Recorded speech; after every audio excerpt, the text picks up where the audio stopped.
आपण पाहत आहात RK न्यूज, बातमी तुमची, आवाज आमचा। गारगोटी कोल्हापूर मार्गावर कार झाडावर आदळून तरुण ठार। गारगोटी कोल्हापूर महामार्गावर येवती फाटा इस्पुर्ली दरम्यान शनिवारी मध्यरात्री भरधाव कार रस्त्याकडेला असलेल्या झाडावर आदळून भीषण अपघात झाला। या अपघातात महेश दगडू सुतार वय 30 राहणार साके तालुका कागल याचा जागीच मृत्यू झाला, तर त्याचा मित्र अजित मारुती जाधव वय 42 राहणार बाचरी हे गंभीर जखमी झाले आहेत। जखमींवर खासगी रुग्णालयात उपचार सुरू आहेत। बाचणी येथील हार्डवेअर व्यावसायिक अजित जाधव आणि महेश सुतार हे कामानिमित्त कोल्हापूर येथे गेले होते।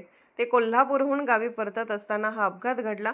भरधाव वेगातील कारचे नियंत्रण सुटल्याने वाहन थेट झाडावर जाऊन धडकले।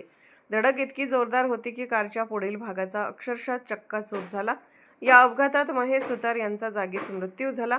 ते खाजगी कंपनीमध्ये मॅनेजर म्हणून कार्यरत होते, तसेच ते बॉडी बिल्डर म्हणूनही परिचित होते। अपघातावेळी अजित जाधव यांनी सीट बेल्ट लावला असल्याने एअरबॅग उघडली आणि त्यांचा जीव थोडक्यात बचावला, अशी माहिती मिळाली। अपघाताची माहिती समजताच मित्र व नातेवाईकांनी CPR रुग्णालय कोल्हापूर येथे धाव घेतली। घटनेमुळे परिसरात हळहळ व्यक्त होत आहे। RK न्यूज चॅनलला लाईक करा, शेअर करा आणि सबस्क्राईब करा।